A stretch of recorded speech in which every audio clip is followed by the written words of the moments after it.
Regularly scheduled meeting of the Community Development Committee of the Metropolitan Council for March 6, 2023. I'm the chair, Councilmember Robert Lilligren, joined by a quorum of the council, and also joined by a non-committee member, Councilmember John Pacheco. Welcome. Nice to see you here. Thanks for joining us. Council members, this is technically the last committee meeting of our first term together. Likely, hopefully, the last meeting of this whole Met Council's term. And so I just want to say thanks for, the 4 years. It's been great working with you all. And I look forward to continuing to work with most of you. In the next term, we're saying goodbye to a couple of council members who aren't here today. Councilmember Molly Cummings couldn't be here today. She had a conflict, but she sends her regards and talks about how much she enjoyed working with you all. So that's good. And then also Councilmember Abdi Mousse will not be returning next term. So we'll be able to welcome 2 new council members here. We'll have Councilmember Tenzin Dolkar will be joining this committee, and also council member, or soon to be council member, Tony Carter. So we look forward to working with the new committee members as well. Committee members, you have in front of you an agenda. If there are no changes, we can just consider this agenda approved. Any changes? Seeing none, we have an agenda. Next is approval of the minutes of February 6, 2023 for the Community Development Committee. Is there a motion? So moved. Thank you. Second? Second. Thank you, Councilmember. Any additions, corrections, discussions? Councilmember Wolf? I do have a correction, Mr. Chair. Thank In the you. middle of page 2, under 2023-32, the 2050 Regional Development Guide Community Designations, the last sentence under that item, I think, misinterpreted the discussion. I clarified the reasons for the names, but I don't remember anybody expressing any discomfort with the reasons. We could just delete that sentence because I don't think it. Did you get that? Yep. Thank you. The recording secretary has that. Thank you for that correction, Councilmember. Any other corrections? Any other? Seeing none, with the correction from Councilmember Wolf, all in approval, please say aye. Aye. Opposed? That carries. Thank you. We will have no consent business, so we'll move on to the non-consent business items. The first is item 2023-37. It's the Nokomis-Hiawatha Regional Park Long Range Plan Amendment from Minneapolis Parks and Rec Board, either or, Mr. Kelly, wherever you're most comfortable. And in committee members, there's a lot of interest in this. This was originally on the consent agenda. I sort of checked all of our boxes to qualify for that. I asked that be moved from the consent to non-consent because there's a lot of community interest in this and a lot of conversation, and I thought it best if all council members had at least a staff report and some familiarity. I'm sure you're getting contacts like I am. And so that'll be our first non-consent business item. I don't intend to take any public comment on any item today, but I appreciate people from the community or from the public being here on more than just one item. So we will start with a presentation from our own staff, Colin Kelly, and then we will move on. We have staff from the city of Minneapolis or Parks and Rec? Parks and Rec. From the City of Minneapolis Park and Recs Board, Tyler Patterson, who will also present. But let's start with Mr. Kelly. Welcome. Thank you. Good afternoon, Mr. Chair and council members. I am Colin Kelly, planning analyst, and I'm here to present the Nokomis-Hiawatha Regional Park Long Range Plan Amendment on behalf of the Minneapolis Park and Recreation Board.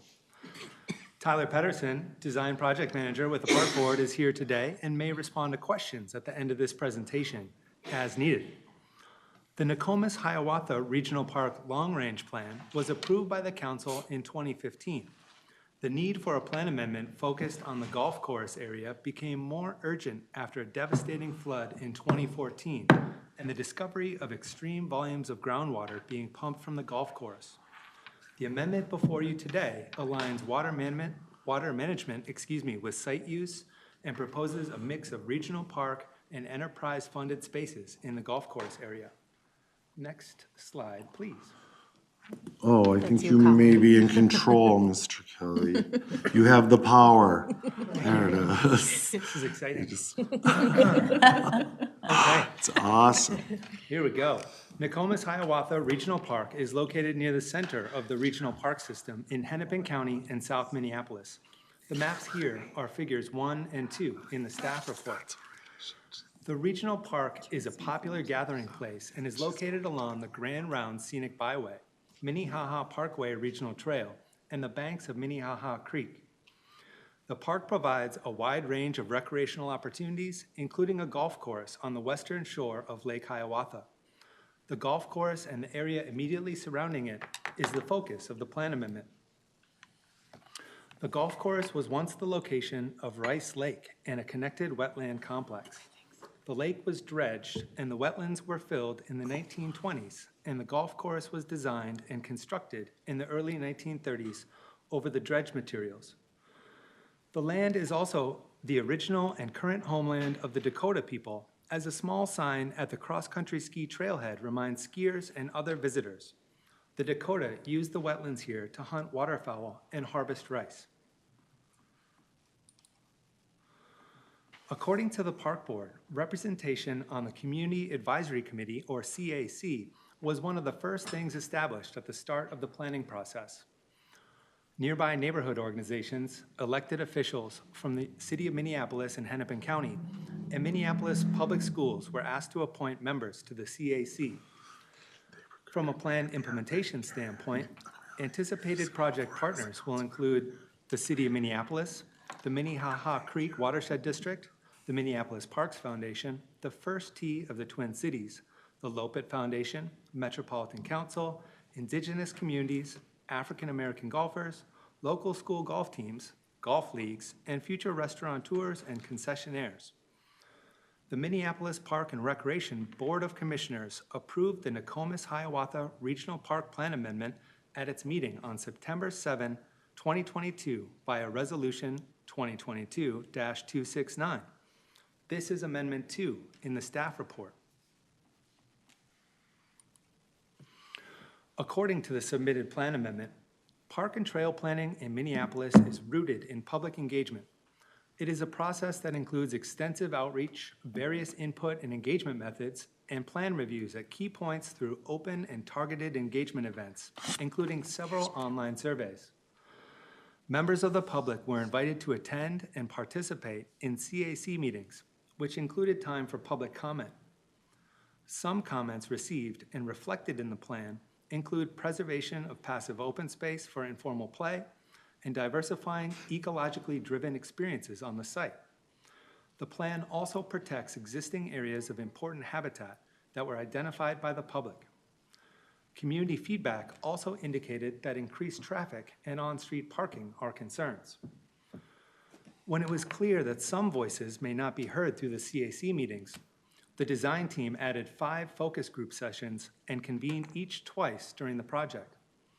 Those groups included general golfers, African American golfers, people with environmental interests, neighbors living near the golf course, and indigenous community members. The draft plan amendment was subject to review and comment by the public and a public hearing before approval by the Park Board of Commissioners. According to the Park Board, development of this plan amendment began nearly 8 years ago, predating the enactment of the equity analysis requirement in June 2020. Even so, community and equity make up one of 4 sets of guiding principles for the plan amendment. Community and equity principles include create equitable experiences and spaces that promote community with multi-generational, family-friendly, fun opportunities that are interactive and respectful for all park users. Celebrate history in a meaningful way on the site. Support sustainability in all aspects of the site, including environmentally, culturally, and economically. Reduce barriers and encourage access to a broader set of park users. And minimize negative impacts to the adjacent neighborhood, including consideration of impacts to traffic, parking, and noise. During the planning process, the Park Board also intentionally engaged youth, the Black community, and the indigenous community. On the last slide, I mentioned the guiding principles specific to equity and community for the Hiawatha Golf Course area. 3 other sets of guiding principles focus on natural resources, recreation, and connectivity. Early in the planning process, the design team worked with the CAC and the public to develop these guiding principles in a vision statement. The project's vision statement guides the overarching direction of the plan. It reads, "The Hiawatha Golf Course property is a unique destination, providing a welcoming and equitable park experience for both the surrounding community and regional park users that is ecologically responsible, addresses water management needs, and is respectful of the site's natural and cultural history. Park development will have a long-term focus for year-round passive and active recreation, where golf and other recreation will interface with ecology and art to provide for a flood-resilient design that is accessible, connected, and celebrates the spirit of Minneapolis. The vision and guiding principles will continue to guide the park's role, character, and function as the plan for the Hiawatha Golf Course area is implemented over time." 3 preliminary alternatives were developed based on the vision and guiding principles: public input, identified park system needs, a workshop with park board staff, and a working knowledge of the existing site conditions. The preferred design alternative strives toward a balance of golf and other activities set in a landscape guided by water management. The map you see here is Figure 3 in the staff report. According to the park board, the plan accommodates the site's complex water management needs. Improved water management and an opportunity to heal and restore the landscape is at the foundation of the golf course area plan. The development concept includes a 9-hole golf course, driving range, practice facilities, and improved community gathering opportunities, a new golf clubhouse and learning facility, and several other new facilities are included in the plan. The plan also includes a variety of multi-use and pedestrian trails, allowing for a complete loop around Lake Hiawatha and connections to the regional park and neighborhoods, preserved open space, protected existing wildlife habitat, and enhanced winter recreation opportunities. New facilities and amenities within the golf course area will be designed to meet the requirements of the Americans with Disabilities Act, or ADA.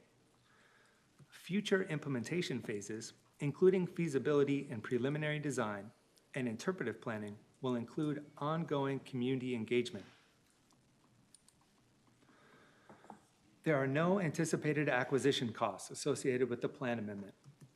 The long-term vision for Nokomis-Hiawatha Regional Park is to maintain the park within its current boundaries, both north and south of Minnehaha Parkway, with no plans to acquire additional land or alter park ownership. The total estimated development cost associated with the plan amendment is $43 million. The park board estimates $281,000 annually for operations and maintenance after the anticipated annual revenue of a proposed restaurant and any other enterprises are factored in. Taken together, the total estimated costs associated with the plan amendment is $43,281,000. Mr. Kelly, before you go on to the next, may I interrupt please for a moment, just because we're getting a lot of public contacts on this, and there seems to be some confusion about the money issue, and it's echoed back to me that some folks think the action that we're taking today is to spend $43 million on this plan, and so I just want to clarify that is not our action today. We are just amending this plan into the comp plan, so if you could just clarify that, please. Mr. Chair, that is correct. The proposed actions we'll get to in just a few moments are about amending the Nokomis-Hiawatha Regional Park long-range plan, and the estimated costs associated with the development of this plan amendment are $43 million, which of which may be found through or implemented through a variety of different sources, not solely through the Metropolitan Council. Some of which may be funded directly through the Minneapolis Park and Recreation Board, others from a variety of different sources. Thank you. Thanks. Appreciate the clarification. Let's see here. So, continuing on here, the rationale for proposed action is that the Nokomis-Hiawatha Regional Park Long Range Plan Amendment is consistent with the requirements of the 2040 Regional Parks Policy Plan, particularly Chapter 5, Planning, Strategy 1, Plan Requirements, and other council policies, such as those in Thrive MSP 2040.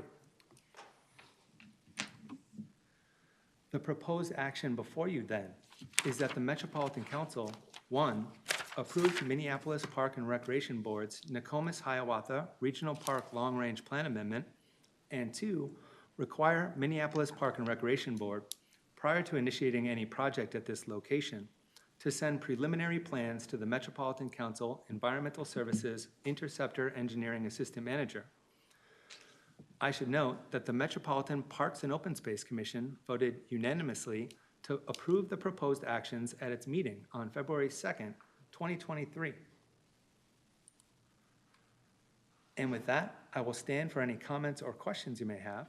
Thank And remind you. you that Park Board staff is on hand as well. Cool. So Mr. Patterson is here if we have questions. Is that you're not presenting? Thank you very much. Indeed. And thank you, Mr. Kelly, for the work on this and for the presentation. And as you noted, Metropolitan Park and Open Space Commission did vote on this. We have a liaison to that group here, and although she's a non-voting member, I would ask Councilmember Vento if you can just give us a sense of the MPOSC meeting. Yes, I please. will. Thank you, Mr. Chair, and thank you, Colin. I know you've worked really hard on this.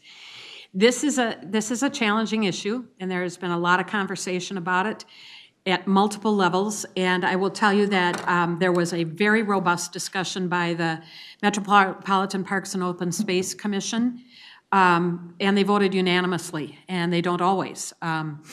And they peeled a lot of layers to this issue and asked a lot of hard questions and did a number of what-ifs, and they reached the conclusion that this was a plan that they could support. So I just wanted to articulate that. It's a commission that works very hard on these issues, but we realize that the especially heavy work occurs for the Minneapolis Parks and Board staff and leaders. And from the report that you've heard today and from the report that we heard at MPOSC, we know that the staff and leaders for the Minneapolis Park and Board, Parks Board, really went above and beyond in terms of engagement with the community and looking at all possible options. So I just want you to know that it was a solidly unanimous decision. Thank you, Councilmember Vento, for the report and for the work that you do on our behalf at the Metropolitan Parks and Open Space Commission. Committee members, questions? I know Councilmember Johnson. Thank you, Mr. Chair. This is maybe just one point away from where we're going here, but how much, if I know this is guiding and trying to, the big plan for this piece of property, but how much new how many new building structures?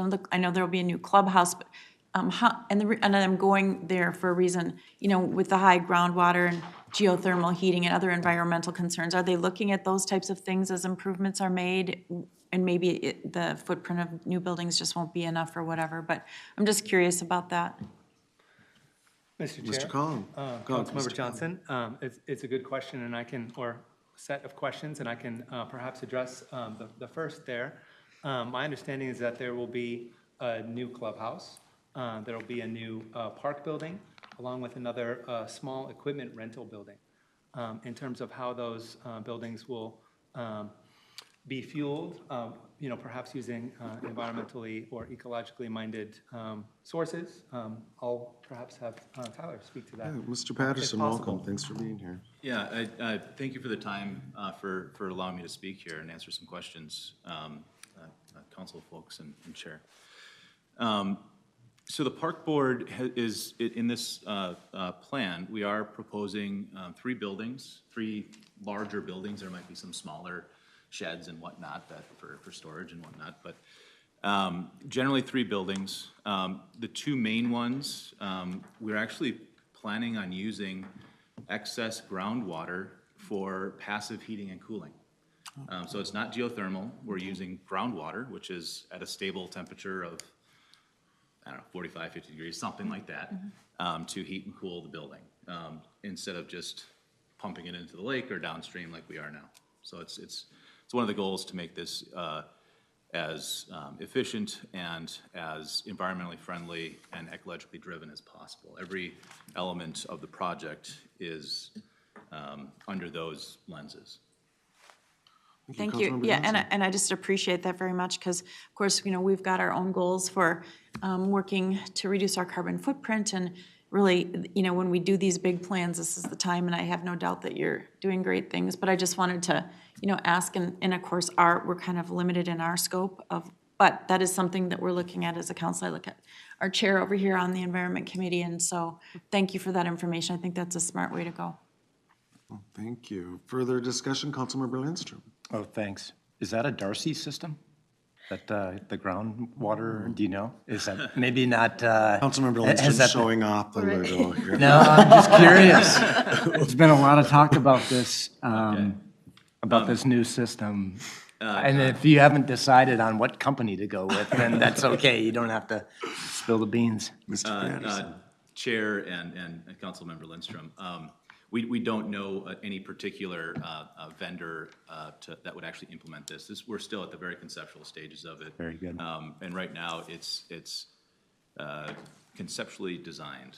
So we don't have a particular system in mind quite yet. But we would certainly look at all options and choose the most appropriate. Great. Thank you, Councilmember. Councilmember Lindstrom.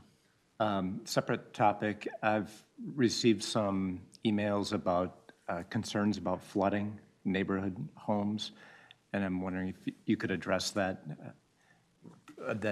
actions that you are taking to Sure. Mr. make Patterson. sure that doesn't happen. Yes, Chair Lilligren and Councilperson Lindstrom.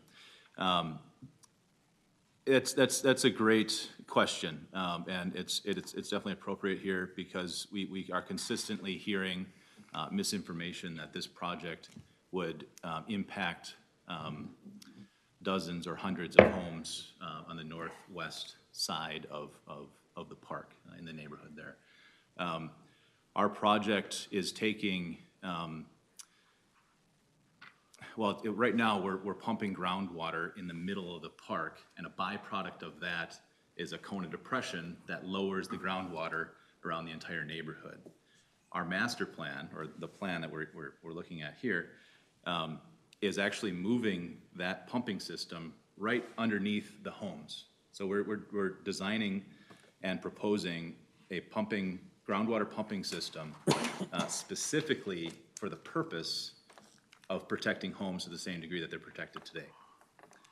So it's a lot more efficient. We're able to reduce pumping significantly, and we're no longer dewatering a basin of a park for the purpose of recreation.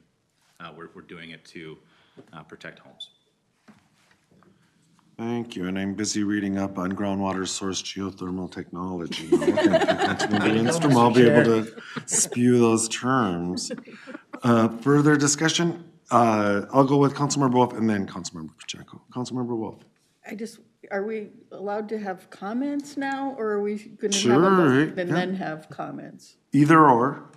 Why don't I hear from Councilmember Pacheco, and then if Okay. you want to make a motion, we can move forward that way. Councilmember Pacheco. Mr. Chair, thank you. First of all, thank you for providing the opportunity to speak Yeah, thanks for being here. today, and actually thank the staff from the time I asked the question of when I was being asked by some folks in the community, what is this and how does this all work? Both staff's been very responsive. I've got a lot of great information, and clearly I feel better about it than I had in the past. I guess the question, though, I have is a couple of them. One is that I listened to a number of the comments regarding the golf course going to a 9 versus 18 hole golf course. I don't know what the cost difference that is once you do it. I actually would like to know if given the 9-hole project as proposed, how does that compare to an 18-hole project as was requested as far as dollars? What is the difference there? And the other one, in regards to the $43 million, that's the other question I was asked a number of times, was that they were being asked Met Councils to fund this at $43 million. From your response, it sounded like the county, the park board's gonna spend half of that, and these other ones were other sources. Does those other sources include the Met Council? And so, and again, I mean, I'm learning some of this as well as I go through it, but I just don't want to end up at the end of the day, 5, 10, 20, whatever, 30 years from now saying, you know, we had an opportunity to hold on to an African-American site where historically they've golfed and had a certain sense of community there. We've watched that happen again and again from other issues, whether it's Rondo or some other things that says, yeah, this made sense then. But down the line, it may not. And so I've had that expressed to me as well. And so if I could get a sense of because if it's coming back from us, then maybe we have another shot at better understanding that. So 2 points. One, if how does the 18-hole versus 9-hole cost compare?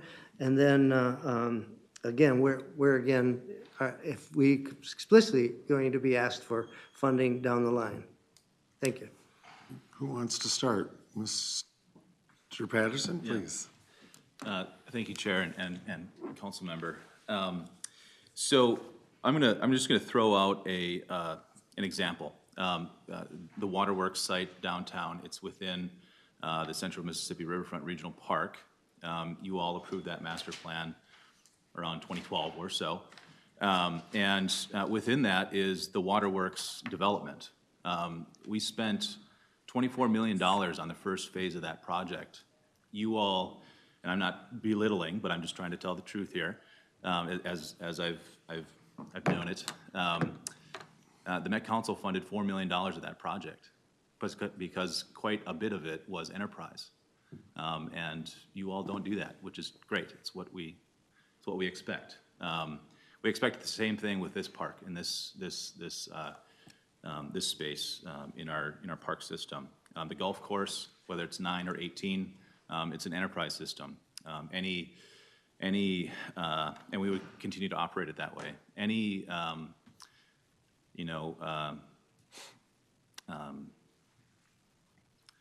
a restaurant or any beverages or things like that in the new community gathering area would also be considered enterprise functions. So we wouldn't expect you all to fund those elements. We would focus on trails. We would focus on picnic areas and gathering spaces, not associated with the enterprise function. But similarly to Waterworks and similarly to, say, Theodore Wirth Regional Park, there's going to be some gray areas where the park board and the Met Council, myself and Colin and Emmett here, will have conversations around what is in enterprise and what is out of enterprise, and what the Met Council can pay and what the park board or its philanthropic partners or other granting agencies would pay for. We've outlined a pretty detailed estimate on the project and what sources would be used for which parts of the design. So that's kind of what I would reply for the $43 million project. I would also say the Waterworks project was 2 acres in size for $24 million. So this is, I'm not saying it's a deal, but there's just some perspective there. And then the cost between 9 holes and 18. Currently we're running an 18-hole golf course. And the last couple of years, due to COVID and people wanting to go outside and having nothing else to do, quite frankly, golf has had a great resurgence in use, and it's been fantastic. We've been able to fund a new clubhouse over at Metropolitan Golf Course. We've been able to fund several new elements that are in our golf system, in our enterprise system with that money. So it's fantastic. But we know that golf has been declining since the early 90s. And we need to be responsive to that and realistic about that. With a 9-hole golf course, it's kind of a new thing for us. We wouldn't be kind of designing a 9-hole golf course based off of, say, Fort Snelling State Parks golf course there that we operate. It'd be something that is more of an introductory introduction to the sport. It'd be a facility that would fill a gap in our current golf system-wide, all seven golf courses. It would fill a gap where it would allow folks to be introduced to the sport in an unintimidating way, actually growing the sport rather than just sustaining it or in decline. Because we want to grow the sport. We don't want to keep losing money in the golf enterprise. So we would design it specifically to introduce new players, introduce new people to the site so that they had an idea of how welcoming golf can be, which it has been at Hiawatha, but to a non-golfer, it's kind of intimidating to walk or drive to the park and go into the clubhouse and see things that you've never experienced before. Whereas, if there is another opportunity to go to the same space and grab a Coke or a beer, go for a kayak, do any number of things in the same similar space as the golf course, people will feel, we feel that people will feel a little bit more welcomed to try out golf. And then beyond that, we would offer new programming activities, things like that, to really introduce people to the sport. Thank you, Mr. Patterson. Councilmember Pacheco? That's it, thank you. Councilmember Wolf? Do you want me to make a motion? Yeah, and then we please, if you're discuss it? prepared to make a motion. I would move approval, and then I wanted to make some Please. comments Great. after. Is there a second? second. Thank you, Councilmember Minto. Councilmember Wolf? Thank you, Mr. Chair. I actually used to live, when I was in my early 20s, I lived less than a mile north of here, so I'm familiar with the area over a long period of time. And I remember when the park board decided not to mow all the way down to the edges of the lake like they had been doing forever, and people flipped out. They thought that was so stupid that you weren't mowing the parks, and we've learned a lot since then about how you can't just fill things in and change nature. Nature is going to find its own way. So I applaud the park board for all of the work they did on this, balancing all of the different perspectives, because you're never going to make everybody happy. But there were some serious environmental problems with that area, very serious. And people didn't realize how much was actually being pumped until they took a look at it later and realized that's way more than anybody ever thought it was going to be. And it's not something that you can do forever. So finding a way to fix that, if you look on like a satellite map of what the golf course is like now versus what you are proposing, there's a lot of space for water that isn't currently there. And if you were going to build a golf course, if this was just a piece of land, you couldn't fit an 18-hole golf course on there and do the required water management at the same time. So the 9-hole seems to be the best possible solution to this, recognizing all of the environmental challenges that the site has. You obviously went above and beyond on your outreach, not just doing the minimum, but really reaching out to all sorts of people. And when we do these sorts of things, when we make policy, we have broad leeway. But when we're evaluating a proposal that comes in front of us, if they meet all the rules, we say yes. And to me, you've clearly met all of the rules. So we should be saying yes to this proposal. Thank you, Councilmember.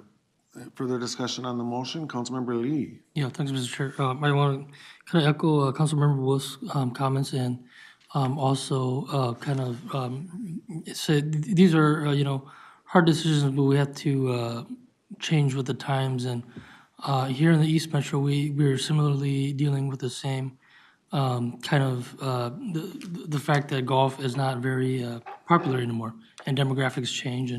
And here in the East Metro, a couple years ago, Maplewood had to deal with the ponds in Battle Creek, and now St. Paul and the Port Authority are dealing with Hillcrest. And if the kind of if our social demographics and behaviors change, then we have little choice but to change along with the times and with the services and with the land use issues. And so I commend the staff and the Parks Board and the city for the creative use and visioning in this kind of hard pickle. Thank you. Thank you, Councilmember. Further discussion on the motion, Councilmember Johnson, then Councilmember Chambliss. Thank you, Mr. Chair. You know, I also would agree with what my colleagues have said. Just curious, how many 18 holes after, if this is approved tonight, how many 18 holes will Minneapolis Park Board have? Mr. Patterson. Chair and councilperson. So the park board will have Columbia Golf Course, Gross National, Meadowbrook Golf Course, and Theodore Worth Golf Course. Beyond that, St. Paul, just across the river, is another 18-hole golf course. Okay, thank you. And the only reason I say that is for the input that I know I was getting from some people, seeing an 18-hole go away is very difficult. I know that because we had a private 18-hole in Plymouth, and I actually moved in Met Council as that was going through approvals. It was very painful for many people to see a golf course go away, and development actually came in.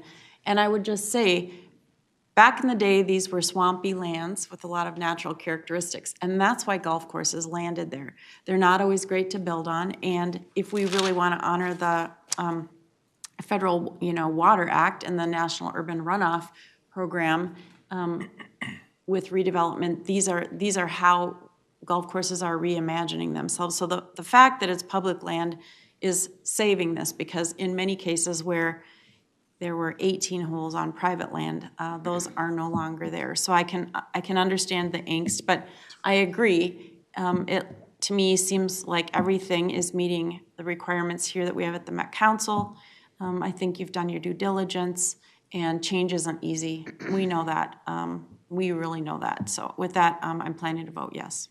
Thank you, Councilmember. Further discussion, Councilmember Chambliss. Thank you, Chair Lilligren. I appreciate the background of those of you that have been more involved in the conversations and community engagement than I have. I did hear, through the news that there were members that were concerned about losing their 18-hole golf course, in particular the African-American golfers. But certainly understand that those planners that are closest to it understand the research and statistics and what is needed to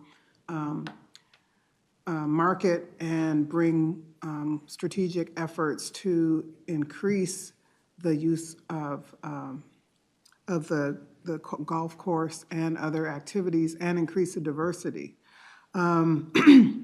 I am glad that the question was asked about what other 18-hole golf courses there are. I believe you mentioned 5 or 6 of them, one of them being Theodore Worth, which is a very diverse golf course, but quite a distance, of course, from Hiawatha.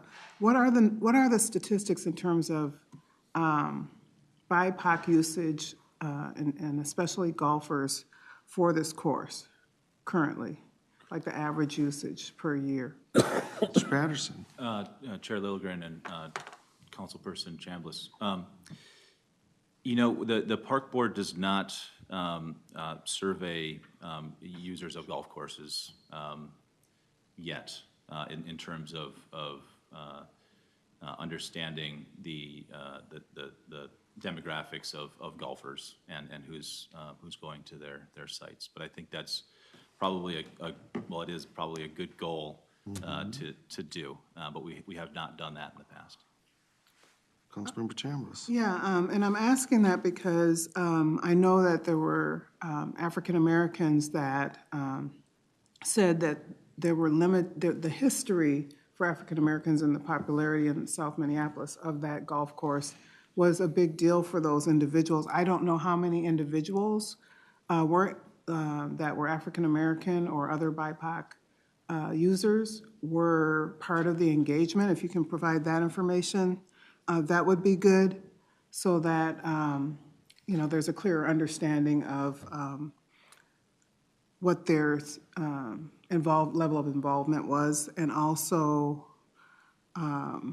what they feel about what is being proposed. Did anyone go back to them? I'd be interested to know that, to say, okay, this is what the final design that we're proposing looks like.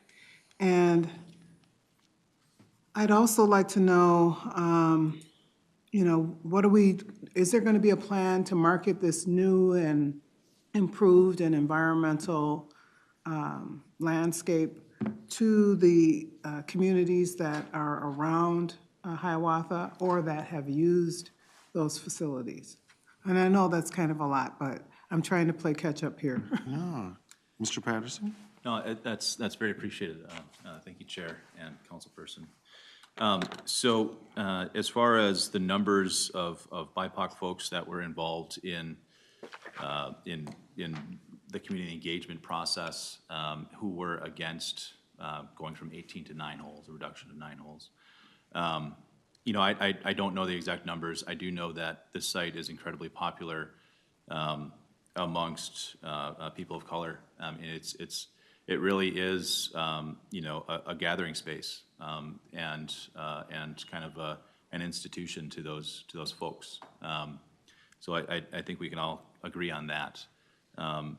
The issue is balance and trying to weigh that history with environmental issues and sustainability. We started this process in 2015 after the flood, and we were initially designing 18-hole golf courses or 18-hole concepts. But before we actually presented them to the public, we learned of how much groundwater we were pumping and the environmental impact of that. We spent 2 years and several $100,000 investigating that environmental concern. So it really does come down to balance and risk. And if we did nothing, what's the risk involved there? Would the entire course be at risk? And we don't want to lose it. We know that there is history there that we want to honor and perpetuate. And the best way that we can do it now is with 9 holes of golf. Councilmember Chambers. Thank you. I feel like, we're really good at saying, we want balance and, the environment is important and making sure that we balance the needs of everybody is important. And I'm not hearing a lot about how we are going to make well the historical implication of this change.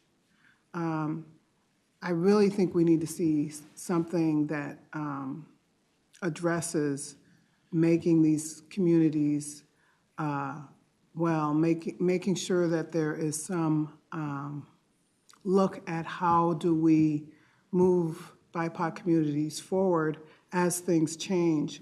I don't see that here. Did you want a response or to how that's happening? I'm having a hard time supporting it if I don't see that, because I can respond. if you were to tell me, we found a 18-hole golf course nearby, and that golf course has, made a commitment to supporting and marketing and providing 18-hole golf courses without having to go all the way to some of these other courses that are further away, then I'd feel more comfortable about saying yes. But if that work has not been done, and I don't even know how many people were involved in that study from the standpoint of disaggregated data, or even the number of users, I'm having a hard time supporting this. Thank you. Mr. Patterson, did you have a? Yeah, Chair Lilligren and Councilperson Chambliss. I appreciate the comment. So what we're looking at doing and what we're starting to do is looking at it system-wide. We know that we can't heal the hurt of removing 9 holes of golf course within the confines of Hiawatha Golf Course. We need to think system-wide. This plan and this amendment into the regional park, we aren't able to. We don't see a way that we can to heal that. So we do need to look large scale. And Anthony Taylor on the MPOSC basically said the same thing. It's going to be really hard to make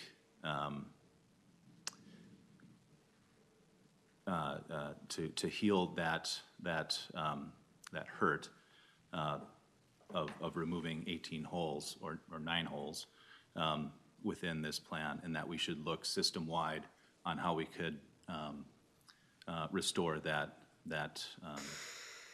relationship.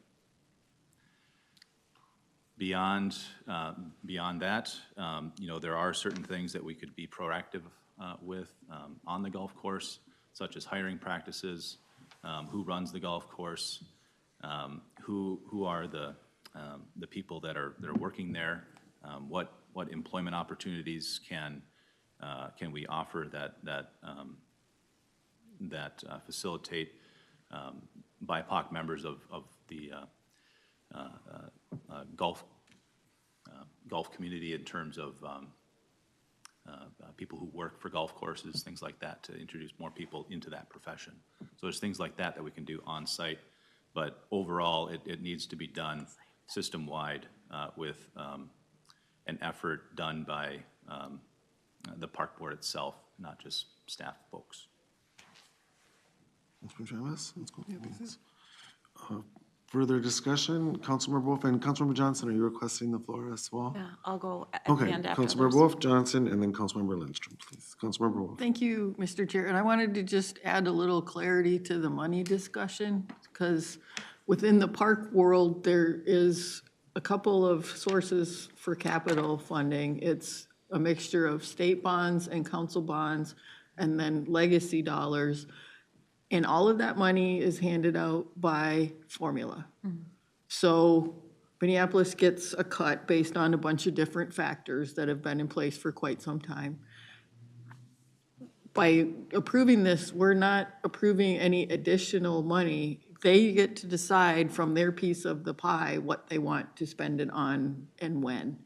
So just to bring that bit of clarity to the money thing. And then also to reinforce from the report that flood cost $4 million to fix the golf course. And it's going to flood again if nothing happens, so you also have to look at the cost of not doing anything. And the next one would probably be a lot more than $4 million, because we've had an awful lot of inflation between 2015 and now. So just be mindful of that. And I'm very sympathetic to the people that are potentially losing their 18-hole golf course in favor of a 9-hole. There should be things that the park board can do, like having golf tournaments at the other ones to introduce the people to those other golf courses and welcome them in and make them feel welcome. That's not a part of the parks plan, but it is a strategy that they, I'm sure, are thinking of. You could nod or shake your head or. Nodding, I'm saying no. Thank you.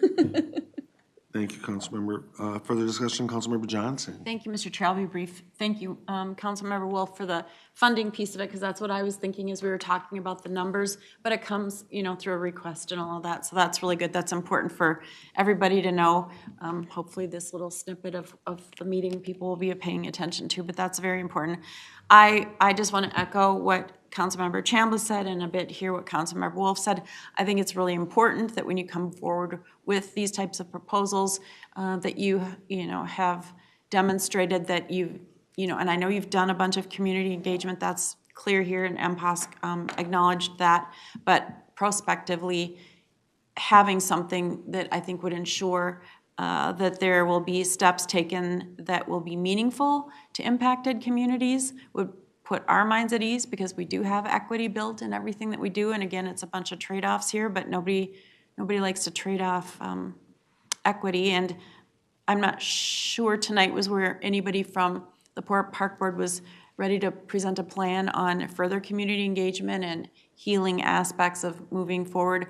I know that Three Rivers Park District, which is of course a different district, has really been working hard in the past many years trying to reach into community and bring everybody, diverse community, BIPOC community, into their park opportunities, activities, passive and active.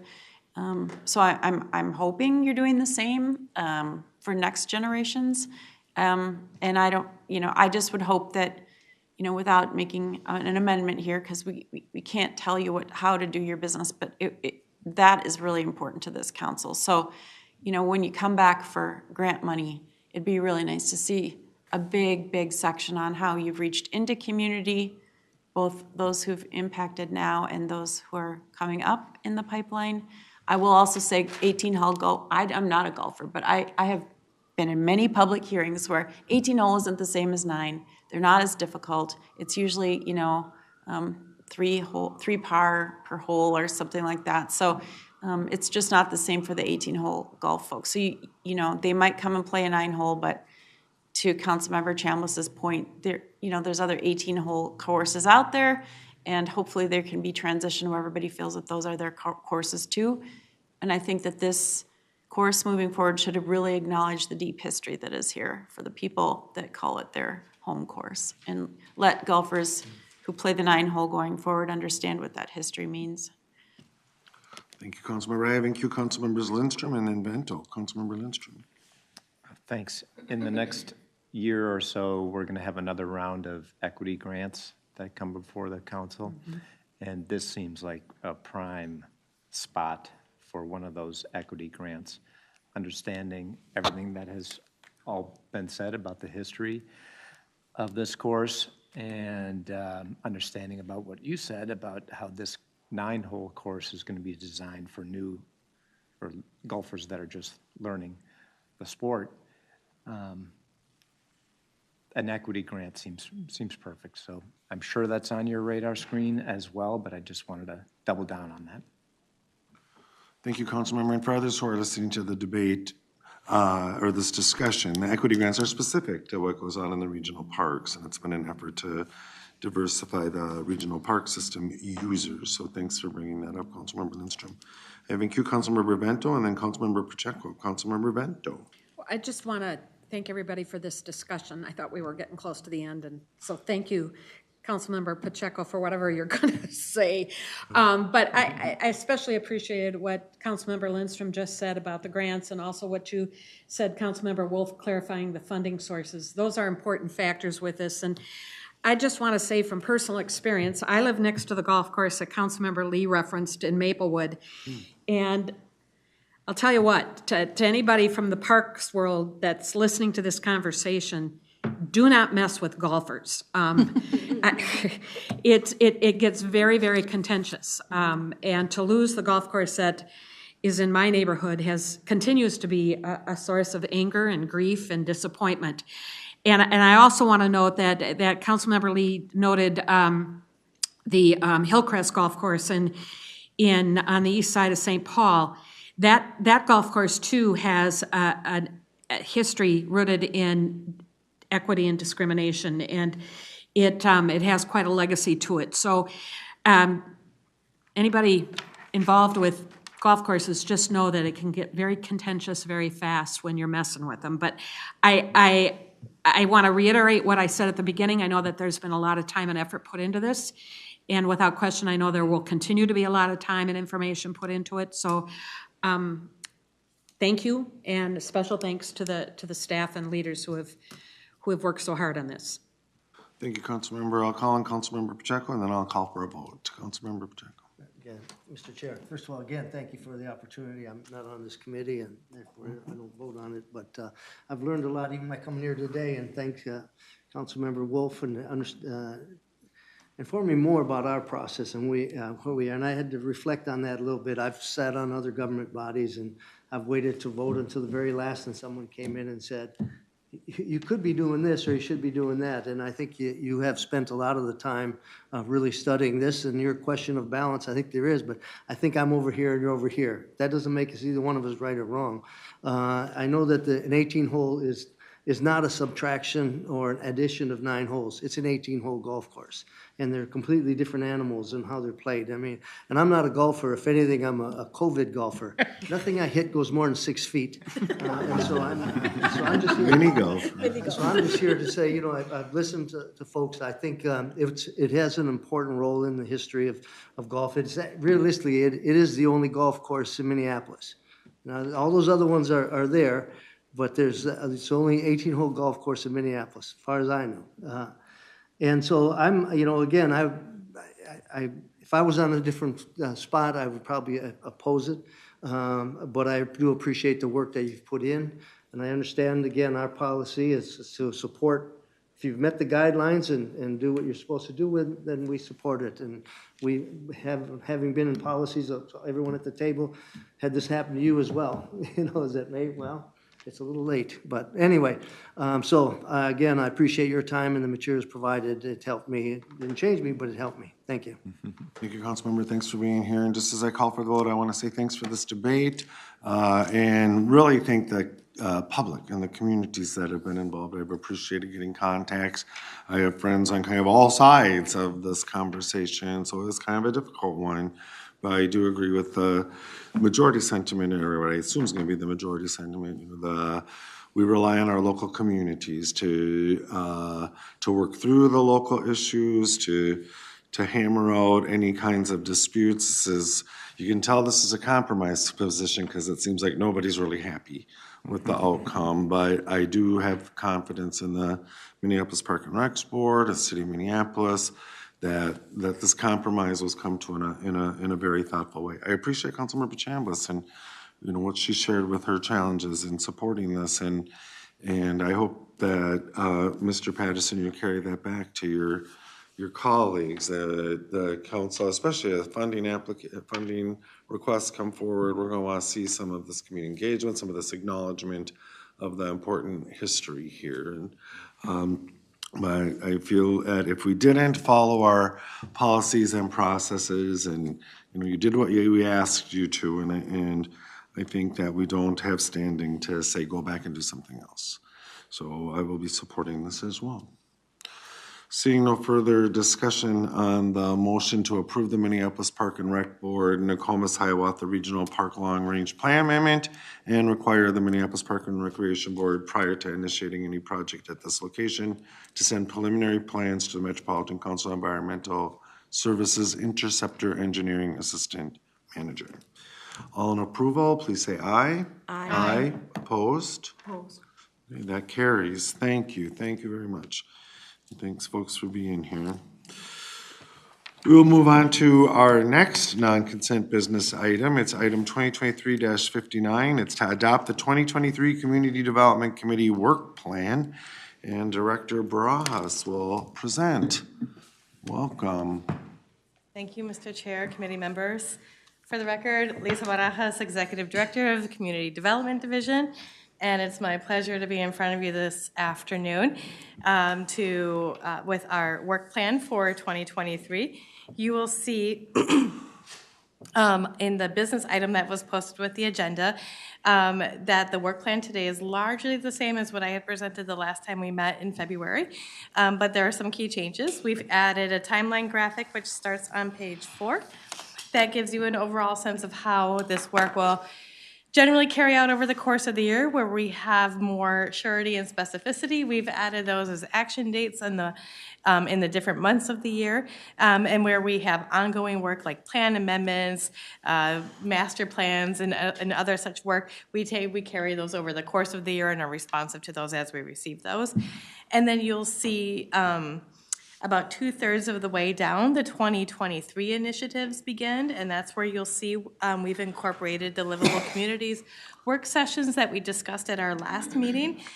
We are tentatively planning sometime in the second or third quarter to have those, probably over the summer months, to have those work sessions with this committee here to further discuss some of the topics that you had brought up in our discussion on the fund distribution plan. So we were making that space within our plan here. And of course, we didn't set it as one or two in particular, but left that open to be really responsive to how the discussion goes in our planning to accommodate whatever length of time we need to have those. You'll also see a heading a little bit below that, that's called the 2050 Regional Development Guide, that has a number of topics that are already listed there. Some of those topics are very specific, and some of those are higher level, more specific being things like measures of affordability, higher level being land use policy, which can cover a whole range of things. This is really just meant to give you a sense and overall sense to everybody that we have kind of a need to accordion our work. And so as we continue to have these discussions with you all, with our various standing and advisory committees, as well as with engagement with our stakeholders in the region and our partners in the region, the items on that list will become increasingly more specific and be coming to you either through this committee or at committee of the whole. You kind of get a combination of both of those here. And then finally, on the last page, we have our standard set of information and report presentations that we do on an annual basis, so you can see the rhythm of how those reports come. So as I discussed previously with you, the work plan is intended to be a guide for the committee's work and provide staff direction for the work that we're doing in preparation. It's also modifiable as the year progresses, particularly on the schedule portion, but also on that level of specificity like I mentioned. And in preparing for this meeting, I realized that I did not include a proposed motion at the top of this business item for you. So I would just suggest that the Community Development Committee adopt the 2023 work plan as described in the report, with the understanding that it is subject to modification as needed or as directed by the committee. And thank you, Mr. Chair. Thank you, Director Barajas. Questions on that report or on the work plan? Councilmember Vento. Thank you, Mr. Chair, and thank you, Lisa. I don't know if this fits into this particular plan or where it should be addressed, but I attended the Rice Creek Watershed District. Say that really fast several times and see if you can get it out straight, because I have to really be conscientious about it. But I attended their climate conversation, the first part of a two-part conversation last week. And they have real serious concerns about water resources in the Northeast metro area, as I think everyone's well aware of. Lake levels, aquifers, the whole a host of issues related to water that are of concern, including weather events that could really pose a challenge to them. But as I sat during the discussion, I couldn't help but wonder, and I think I've raised this question here before, with LUAC and with our comp plans, do we look at the extent to which we can continue to develop in certain areas of the region, and the limits there are, the point at which we should no longer be developing in order to protect water resources? And how do we address that and make sure that we're not creating a problem as we try to solve one? Director Ross. Mr. Chair, Councilmember Vento, I can't answer that last one for you. That's a big question. It's actually a policy question really for you all. And as part of our work in the Regional Development Guide, both in conversations here, at LUAC, at MOSAC, that I know Councilmember Wolf sits on, as well as at the overall council meetings, we'll be seeking your direction on what should we be taking off the table as developable? What should we be considering as we're considering how to allocate growth and how to manage the amount of growth we're expecting in this region? So over the course of this entire year, you'll hear us as staff coming to you to both bring what we know is the baseline information today, what pressures and tensions we see on the ground. And water is certainly the topic area that I know Angela and I and water resources staff are regularly meeting on, and how we bring the land use and water issues together for a very full conversation with you all as policymakers to get your direction on how do we begin to tackle this issue. Thank you. Thank you. Further discussion on business plan. Councilmember Chambliss. Thank you, Chair Lilligren. And the report, under the reports, the only thing that I would be looking, I'm not sure where it goes, but I know that There was work in 2022 on community profiles and demographics. I'd be very interested in what the plans are and the changes to the reporting methods with regard to community profiling and community assets within those communities. Thank you. Mr. Chair, Councilmember Chambliss, you're right. We did have an update to our community profiles, which is a section of our website that has all the very specific demographic, household, employment information for each city, township, and county in the metro area, so you can click in and link into it. It's in need of updating, but we're also updating, undergoing a larger web strategy conversation right now. So that's a little bit on pause, and at some point I'll have Joel Hudding, who is much more knowledgeable about the status of that project, come and talk more about that here. But we also have done some additional work on community assets, so I would be happy to add that as an update that we can provide here to the council, to CDC. Awesome, thank you. Thank you, Councilmember. Further discussion, Councilmember Lindstrom, then Councilmember Johnson. Thanks. Thanks, Mr. Chair. Lisa, last week we learned that the EPA was going to be making available for like the 67 largest municipality or metropolitan areas are going to be getting $1 million each for climate pollution reduction grants, and each area has about a month and a half, maybe 2 months to apply for this. And I'm wondering if, I think about 30 seconds after they made that announcement, you and I both were hit up by different groups like, hey, what are you guys gonna do? Are you guys on this or what? So I'm wondering if it makes sense to include in the work plan exploring this opportunity, not doing it for sure or locking us in, but just considering this opportunity. Mr. Chair, Councilmember Lindstrom, thank you for bringing that up. It was actually something that we find in our initial exploration very much aligned with our regional planning efforts.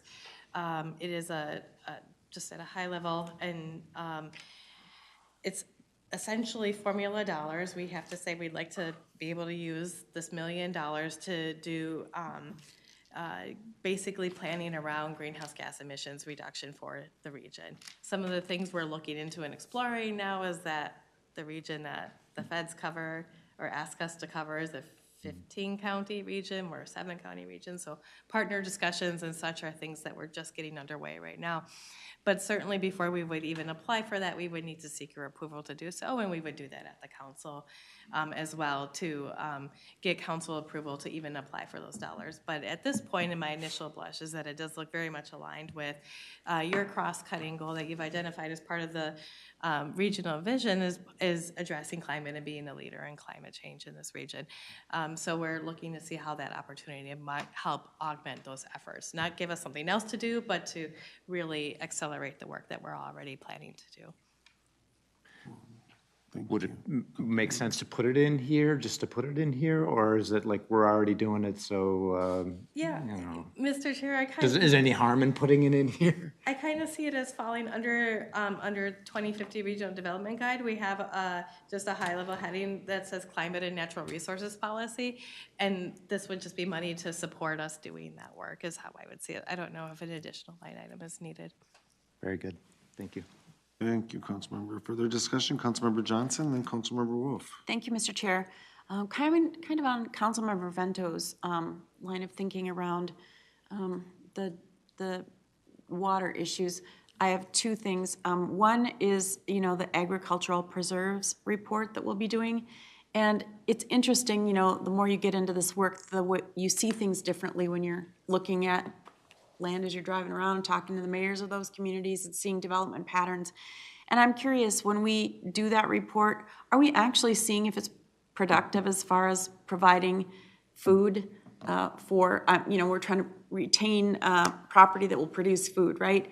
But corporate farming is such a big thing right now, and I know that a lot of the developers have these properties, or landowners have these properties and they're renting them out. And so I'm trying to understand, because some communities, of course, as development continues to press forward, they become the next targets for development, and it has to follow the Musa line and all that, or other systems that will take care of it. So I'd be just interested along the way in learning more about that, because I'm curious to know, in the 7-county metro area, how much food are we producing, and how much of it is sustaining this region? Because I believe that that is the connection to this work. The other thing I'd like to say is, and I think we've talked about this before, I know cities certainly have, but as it relates to water again, back in the day, not really that long ago, I guess, 40, 50 years now, but, the wetlands again were just seen as, throwaway properties. And so a lot of development, though, without basements were developed on wetlands, and they continue to have problems to this day, and especially as climate changes and the flooding and so on and so forth. But some of those properties are also showing their age. So with redevelopment comes opportunities perhaps to take a look at something like we did tonight. How much do we, work towards the environmental change that needs to happen on the site for sustainability? And what does it look like, though, in preserving housing in the region? So that's just something I'm letting you know I'd be interested in, especially as we are starting to see this redevelopment pop up in the suburbs especially, that I'm more familiar with, but certainly in the core cities as well. And I think that's it for me, but thank you. Thank you, Councilmember. Further discussion, Councilmember Wolf. Thank you, Mr. Chair. Dakota County is one of the largest growers of peas in the country. I found out from one of the county commissioners, so there's your food. Thank you. I should eat that. Eat your peas. But I would move the business item as recommended by Director Barajas. Thank you, Second. Councilmember. Second, great. So discussion on the motion. It was moved by Wolf and seconded by Johnson. Mr. Chair? Yeah, Just Councilmember one Johnson. last point. First of all, I just want to say thanks to Terri and her team. The Metro Transit hat presentation was phenomenal. The work that our Metro HRA is doing as it relates to, on so many fronts, trying to make sure that people are taken care of, meeting people where they're at. And yet, I know there's pressure on that department, and they're all probably doing time and a half or more. And so I really want there to be transparency, and I know you've set your budgets for this year, and I know you bring the budgets forward. I understand budgeting, but if along the way, departments need an extra boost, or we need to advance some positions that we've got that we can fill, please let us know. I would just like to be able to support that. And of course, there's process here, and the administrator and all of that, but I just really want to put that forward, that if there's impact and opportunity, I'd welcome hearing about it. Thank you, Councilmember. Further discussion on the motion, Councilmember Bento.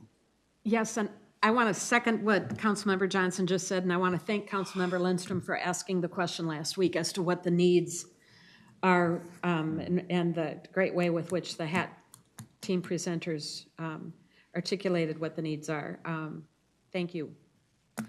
Thank you, thanks. Question, we should ask that always. Further discussion on the motion? Committee members, I just want to put something out there, and it doesn't change the underlying action that we're taking, and so it wouldn't impact the motion. But one of the things that really came forward for me, looking at the 2023 work plan, and I did not realize this before, but the Met Council doesn't have any sort of land acknowledgement or anything like that. I mean, we have our consultation policy, which this council approved, and it feels like when we're talking about land use planning, this could be a place to start that conversation. And of course, the Met Council, we're a policy-driven jurisdiction, and so it takes time to realize things. And so I haven't talked with the chair. I want to be super clear. I've talked to Director Barajas and some other senior planning staff about this idea, and I want to talk to the chair, because that would be useful to have something that impacts the 2050 Regional Development Guide. And so I'm not sure where that fits. Director Barajas said this is an evolving document, so it can fit places. But I'll just know, I mean, most folks I think are aware of this, but the interest and the trend in land acknowledgements, and I was kind of looking at who has them in the region. Hennepin County, for example, a lot of the municipalities do as well. in other public or quasi-public jurisdictions.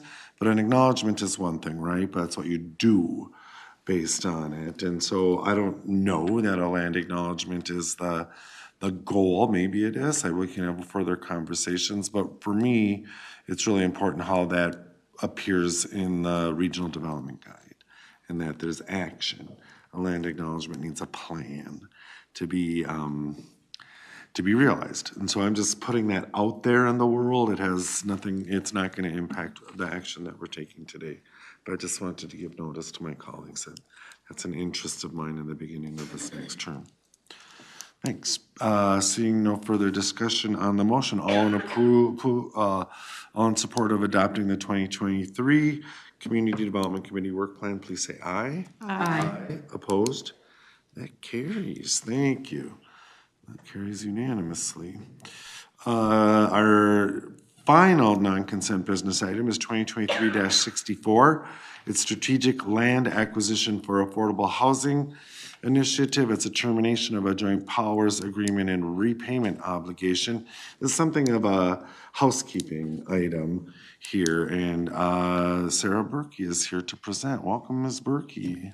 Thank you, Chair Lilligren. Thank you, everyone. I'm Sarah Berke, Senior Manager for Livable Communities, and this is essentially a housekeeping item related to a $1 million grant that the Met Council made to the Land Bank Twin Cities in 2016 in the form of a joint powers agreement with Minnesota Housing. And the intention of the grant was to acquire strategic sites for future affordable housing in market areas where land prices are rising, and especially to support the council's affordable housing and transit-oriented development goals.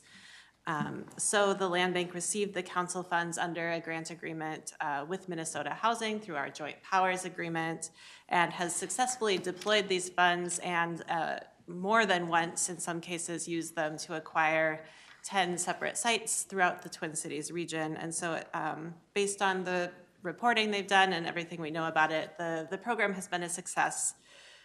So we propose that now that the term of that grant agreement has come to an end and actually was extended and has then again come to an end, the proposed action for today is to authorize Minnesota Housing to release Land Bank Twin Cities from its obligation to repay these grant funds, contingent on the Land Bank's submission of a final report to the council, which I have actually since received since drafting this business item, and then their commitment to use the funding for the acquisition of strategic sites for affordable housing in the 7-county metropolitan area going forward.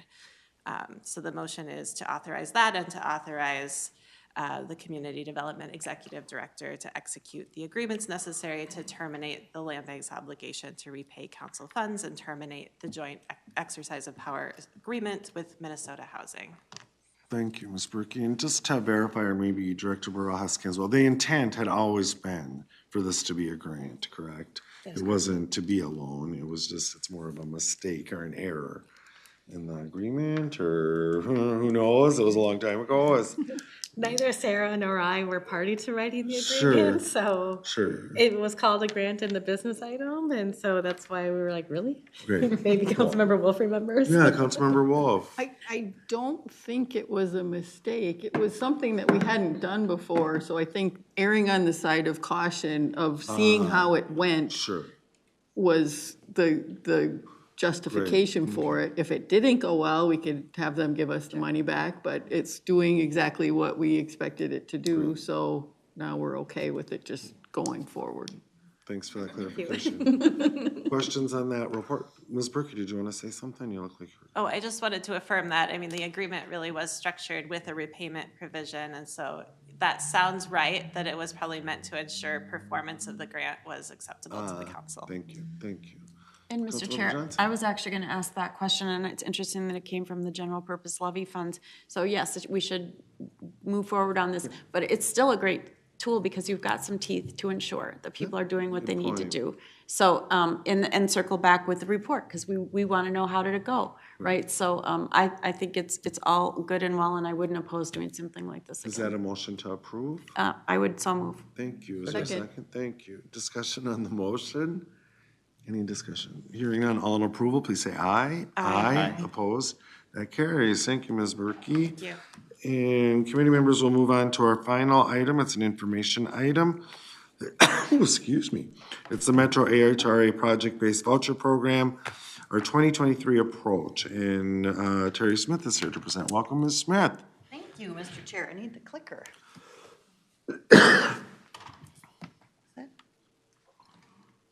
Okay. You got it. Good evening, Mr. Chair, members of the committee. Thanks for having me. My name is Terri Smith. I'm the Director of the Council's Housing and Redevelopment Authority, here to share with you today the information item on the Metro HRA's project-based voucher program and really about our 2023 approach to offering and awarding project-based vouchers. This will be a repeat for some of you that attended the listening session that we held on February 8th. You would have seen something similar to this last year, so some of these initial slides, in the interest of time, I'll go through pretty quickly, knowing that it's familiar material. But just to sort of set the stage, the Metro HRA serves about 7,000 program participants, primarily through the Housing Choice Voucher Program, but also through 7 other rent assistance programs. The service area here, I think, is an important piece because the metro area, or the Metro HRA, only serves a portion of the region. So these areas in yellow highlighted on the map. So we're the largest administrator in the state of the voucher program, serving 96 communities throughout the region. And that includes all of Anoka and Carver counties, and then suburban Hennepin and Ramsey. We distribute about $76 million each year in rent payments to 1,800 active landlords. This is a slide that shows where we're at with our project-based voucher program. So we, again, have 7,039 vouchers. HUD allows housing authorities to project-base up to 20% of those, and then an additional 10 as a discretionary policy for developments and units that have supportive service components. The current award of project-based vouchers, we're at 970 today, and so that's about 14% of our voucher allocation. And these vouchers are spread throughout 55 different developments and 33 communities. 39 of those developments have supportive service components, and then 24 of them are considered what we call general occupancy.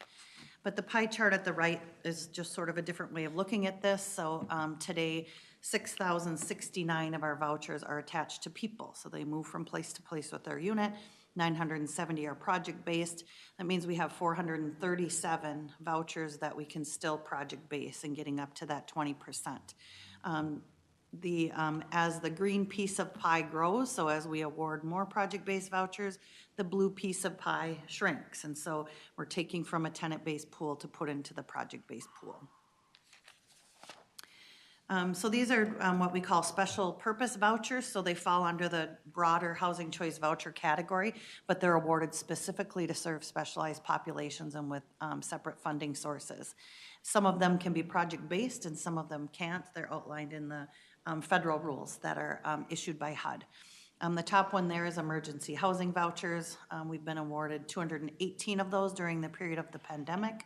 They serve people experiencing homelessness, at risk of homelessness, fleeing domestic violence, or at risk of domestic violence.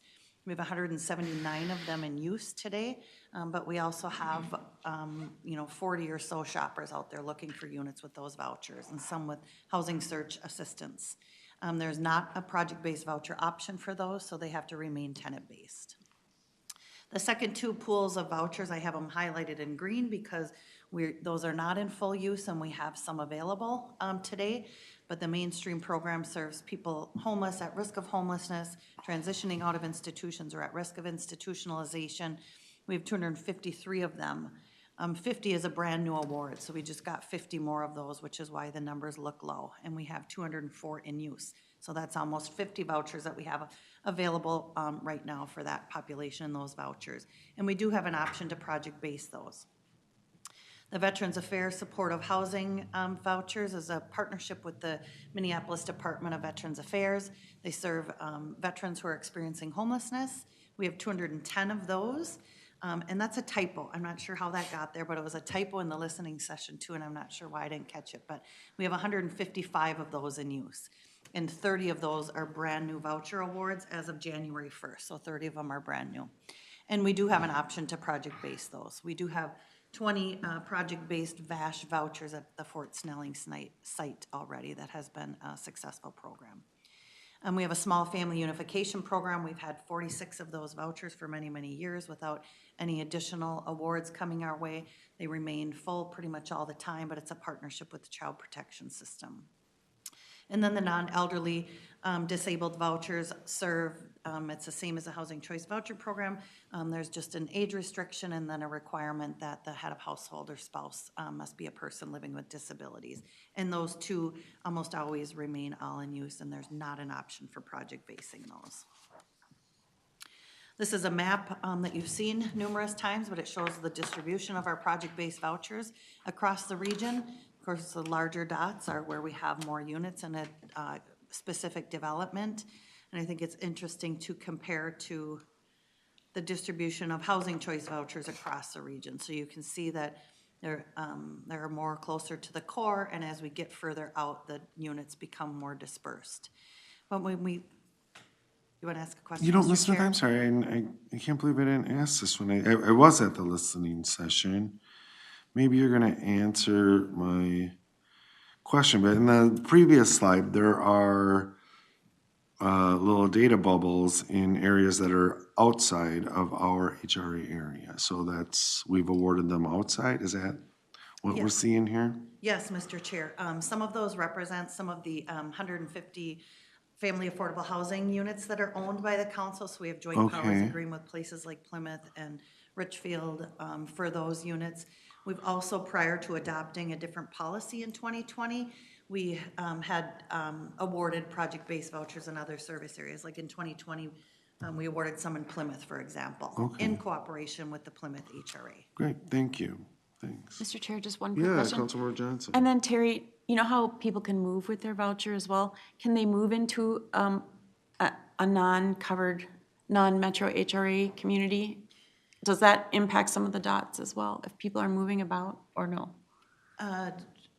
Mr. Chair, I lose my train of thought. Councilmember Johnson, it would, on this chart here, if a, say, project-based voucher holder from Plymouth takes a tenant-based voucher and moves to Minneapolis, it's not gonna show on this map because it's no longer our voucher then. Okay, thank you. Thank you, Ms. Smith. Okay. So this is the PBV offer and award history. You've seen this slide numerous times too. You can see some years we've offered, some years we haven't. The three largest bars there are anomaly years, so we were given special allocations of vouchers from HUD to project base, so we got additional vouchers and they didn't come from our regular voucher pool. But the largest award, and I know I keep repeating this, but I think it's an important point, was made in 2020, where we awarded 85 vouchers.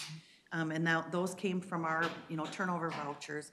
60 of those were awarded to one developer, Beacon Interfaith, and one was for 50 units at Vista 44, which is just about now to break ground. So we awarded those as part of the 2020 offer and award process, and they're just breaking ground now. So I think that's an important point to make.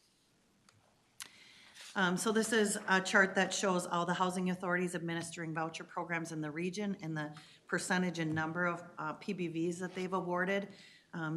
Scott County, I think they have the highest percentage of PBV award, but those were all of their previous public housing units that they went through a voluntary conversion process, got additional vouchers from HUD, and awarded them to keep affordability in those units. So they didn't award those out of their tenant-based pool. But you can see the spread of project-based voucher awards. Some housing authorities like Washington County and Richfield do not have project-based voucher programs because it's discretionary. Project-based vouchers come from a limited supply of turnover vouchers, and HUD doesn't provide new vouchers or additional funding for project basing. And so as you can see at the chart on the right, we had about 44 vouchers per month turnover in 2022. So you can see the numbers have decreased. We went back up again from 2021, so gives us a little more, little higher number to play with. But important to note that 44 vouchers a month serve all of these bulleted list items here. So serving waiting list applicants, initially filling PBV units. So I gave the example of the 50 vouchers that were awarded to Vista 44. And When that building opens in a year or so, we'll have to take 50 of our turnover vouchers to award to that development to initially fill that building.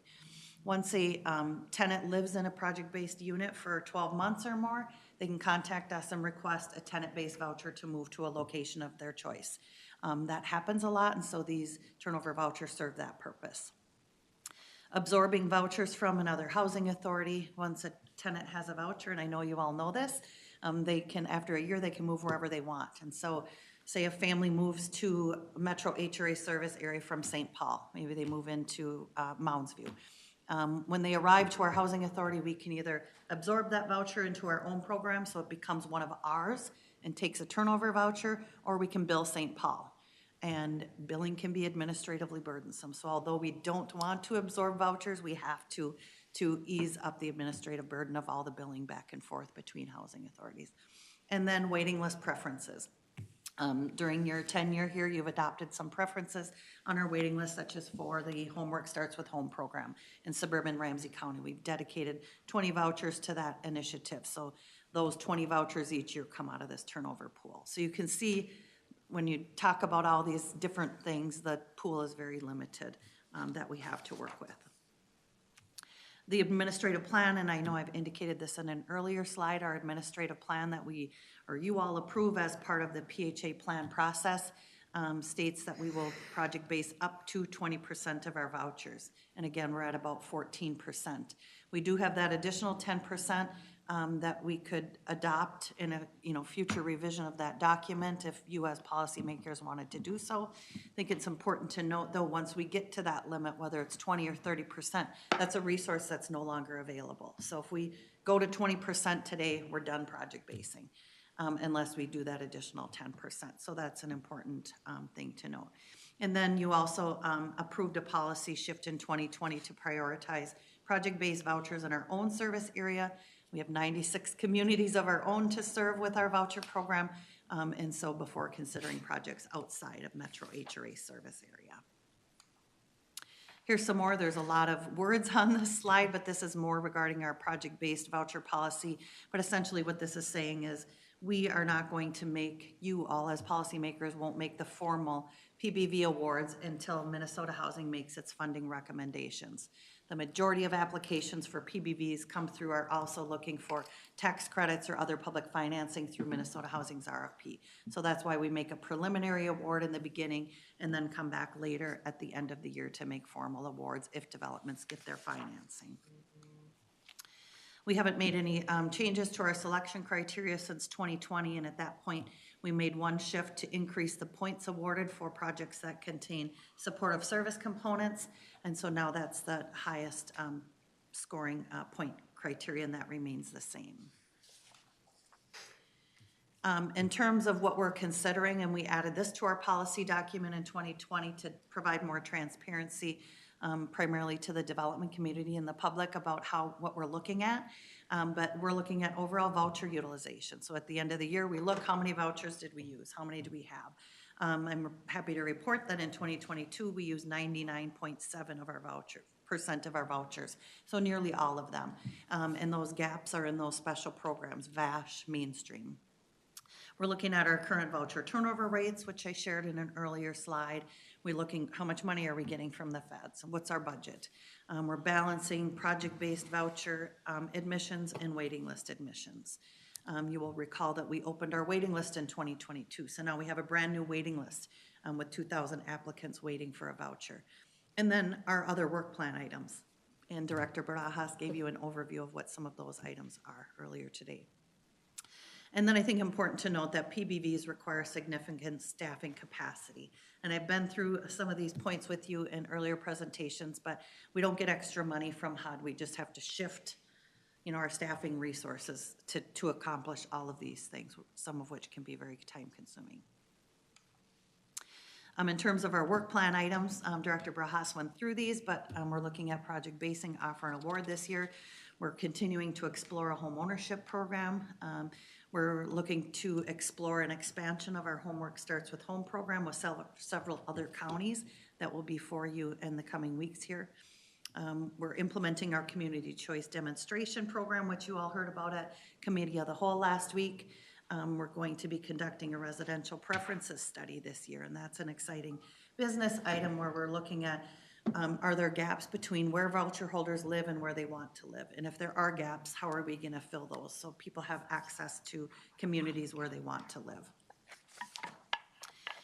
So in 2022, you will recall that we offered 20 Veterans Affairs supportive housing vouchers.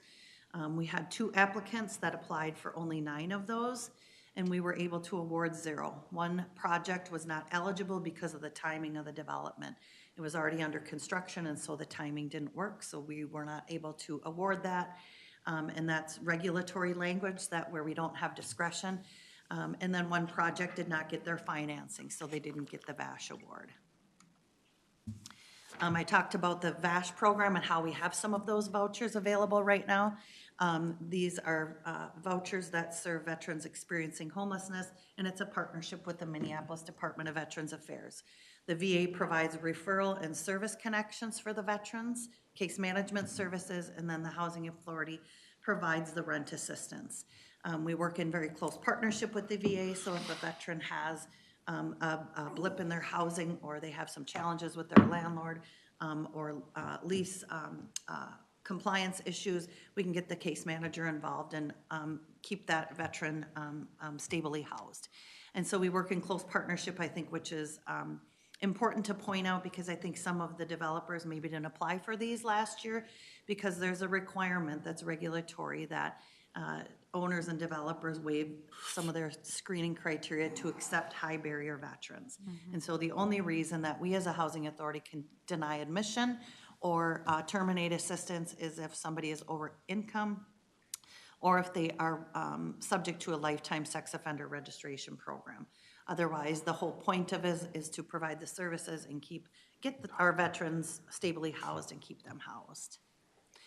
For this program, we would require a letter of support from the requirement from the Department of Veterans Affairs. And then the mainstream vouchers, you heard about these again last week at the Committee of the Whole, but they serve people experiencing homelessness between the ages of 18 and 61.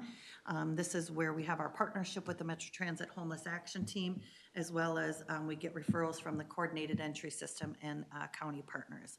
And here again, for this program, we would require a letter of support from the Coordinated Entry System in the county of which a project is located. We held, again, the listening session on February 8th, so thank you to those of you that attended.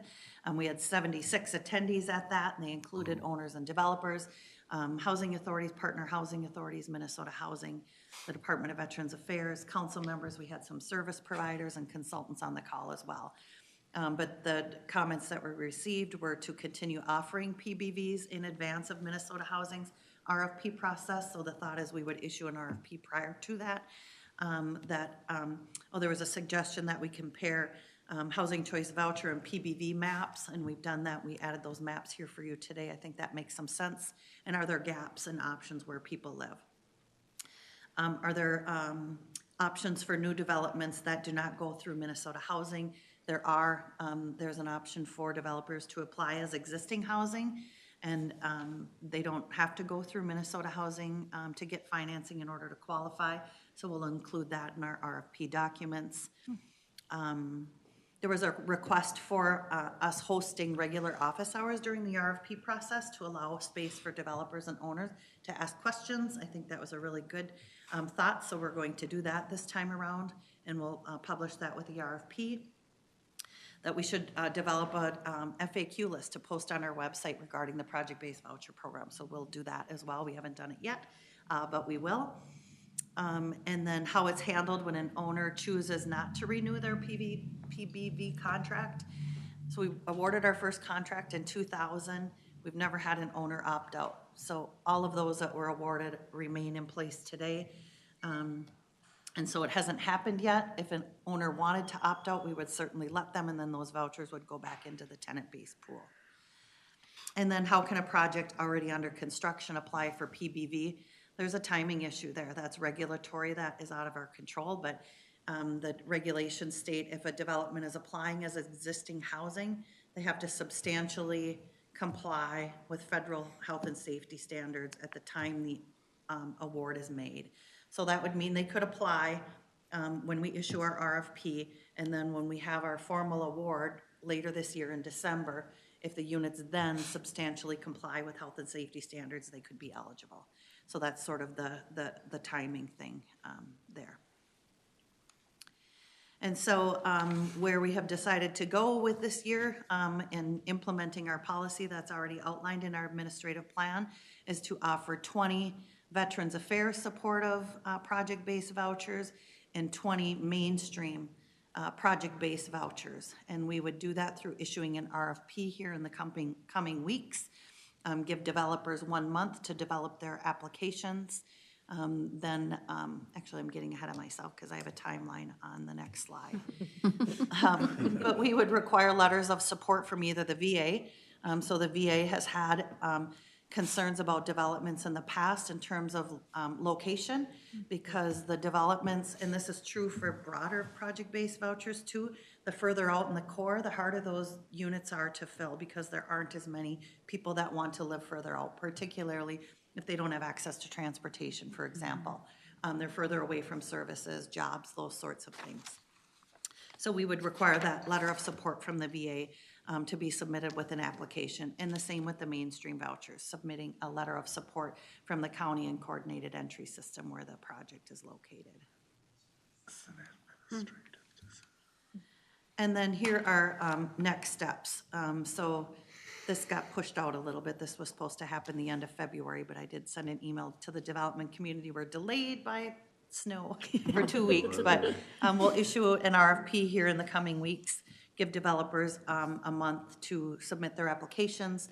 We will then submit contingent awards dependent on or contingent upon the developer receiving full financing in this calendar year to get a formal award that will come before you later this year, like in December. The other thing that's worth mentioning is our PHA plan process will start up again here in the coming months, where we will be reviewing our administrative plan document and those policies that are contained in Chapter 17, which is the project-based voucher chapter. So we'll be coming before you at a later date, but certainly happy to engage on that at any point with any of you. And with that, Mr. Chair, I'm happy to answer questions. Yeah, thanks, Ms. Smith, for the report and for all your work on this, and to your whole team as well. So much appreciated. Always an interesting conversation. I'll remind committee members, there's no vote on this. This is an administrative decision. Questions on that report, discussion? Yeah, Councilmember Johnson. Thank you, Mr. Chair. Terri, I know I've asked this before. Do we have any veterans that are on the regular vouchers that could be swapped out for veterans vouchers to open up a mainstream or other voucher? Does that ever happen? Ms. Smith. Thank you, Mr. Chair and Councilmember Johnson. So you're wondering if a veteran has a veteran voucher now and we could transfer them to? No, just the other way opposite. around. Yeah, to use those veterans vouchers that we aren't using as readily. That's a good question, Councilmember Johnson and Mr. Chair. We don't have a question on our waiting list application as to if someone's a veteran. We don't have a question on that. We could reach out to our waiting list of 2,000 and see if there are any homeless veterans on that. I think the better link would be if there are, sorry, I'm getting ahead of myself. You're thinking if someone has a voucher. Yes. Already. To It's a free good up a question. mainstream by Yes. moving them over to the veterans. It's really a good point, and we should look into that. Okay. We don't do that now, but it's something we could look into. Yeah, I'd really appreciate that. I think I've asked it in the past, but over the past 4 years, I've matured a lot, and you've helped me get there, you know, I really appreciate that. Hang of what you're doing. Thank you, thank you. Coming from you, that's really great, my predecessor. I appreciate that, because, you know, just the creative ways that we can try to move the puzzle around, little puzzle pieces around. And then the other thing, Terri, so 20 possible project-based vouchers this year.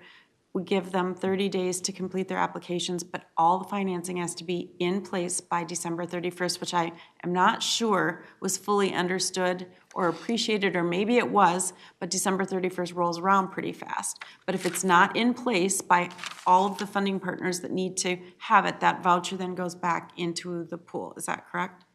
Ms. Smith? Mr. Chair and Councilmember Johnson, yes, that's correct, but we would offer 40 vouchers, so 20 VASH and 20 mainstream. And then developers would have to have all their financing in place by the end of the year. And I think of it as similar to the tax credit process, like developers go into Minnesota Housing or Washington County or whatever other tax credit allocator, they apply for their funding. If they don't get it, they have to come back the next year to reapply. And the reason we do that is because we can't just have 30 vouchers sitting on a shelf waiting for, sometimes developers will go through the tax credit process 4 years in a row before they get their tax credits. So we feel like that's the fairest way to do that, even though I get that it takes years because we're putting complex puzzle pieces together for these financing packages. So we get that it's very complicated, but that is accurate. And then, Mr. Chair, just one more thing on that. And we are very clear that this is 1 year at a time. There's no intention or forecasting that next year we'll be doing this again. We're just doing it year by year based on what we know at the time that we know it, which is what we're doing now. Mr. Chair and Councilmember Johnson, yes, and we will try to make that more clear this time in our RFP because I think there was some confusion on that in 2020. Okay. I think that's everything, and I just want to, thank you and your team. I was on the listening session, which is phenomenal because, you get to see all the different agencies and folks that are serving and how complex and hard this is, and I saw some of the comments too, I'm really praising you and your staff for the hard work that goes into this. I know it is not easy. So, with that, I'm prepared to, it's not a vote tonight, but prepared to, fully support what we're doing this year. And just one question that I'm curious about. So in 2020, we were trying to get ahead of Minnesota Housing. Was there something we discovered that just didn't, because I think we were thinking, well, that'd be a good thing because it would get them more points or help drive their project forward to that full funding. But remind me again, what was it that didn't quite work out the way we thought it would? Mr. Chair, and Councilmember Johnson, it did work, and that's what we're going to do again this year. Okay. So the development community has requested that we offer the PBVs ahead of that process, make our preliminary award, and then they can go into the RFP process and get additional points. Okay. What didn't work is some developers didn't get their financing, and so then we didn't award the vouchers. Okay. I think that was where the sticky point was back in 2020. Okay, thanks for the clarification, because I was just wanting to make sure that I had the timing of, as they were going into Minnesota Housing, if they had the, it's not a promise of the voucher, but it's an offer of a voucher pending all these other things. Is that correct? Mr. Chair and Councilmember Johnson, yes. Okay, thank you for that. I appreciate it. Thanks. Further discussion on the report, Councilmember Vento. Thank you, Terri and Stephanie and everybody who's been a part of this. This is an excellent presentation, and I concur with what Councilmember Johnson just said. I'm interested, and I don't know who to make the request through, but I'm interested if there's any chance that Judd or Hannah and you folks could give us an updated, not too far out in the future, CDC meeting regarding the legislative proposals that are coming forward on housing. I see that the updates in our weekly updates from Hannah and Judd, but I'm interested in a little more nitty-gritty. And I know that our role is not necessarily to get in their way on this, but I just think it would be helpful to know, because from time to time, I read about it in those publications and then also in Metro Cities or the paper, and I'm curious as to the impact it will have on us as the Met Council and our region. So I'd appreciate that. Great. Thank you. Mr. Chair, may I respond Yeah, just Ms. Smith, quickly? I please. think Lisa and I, we're talking about this morning, but we must have reviewed 20-some housing proposal bills. And so we review them with the Met Council's lens on it and how it will impact our operations. But there's more money, and you know this, but there's more money in the state budget for housing and then in the state's history. And if some of these bills go through, it will really be some impactful tenant protection bills that will serve our tenants well. So we're happy to connect with Judd and do something. Thank you. Thank you. Thanks. Further discussion, Councilmember Chambliss. Thanks. Yeah, I concur with Councilmember Vento. Just being aware of what's happening in the legislature in support of housing and housing vouchers is important, especially with the shortages that we have. And, you know, if we could get more vouchers, then we could house more people. I know that, you know, the governor has asked that we stay more connected as council members to the governor and in meeting the One Minnesota goals.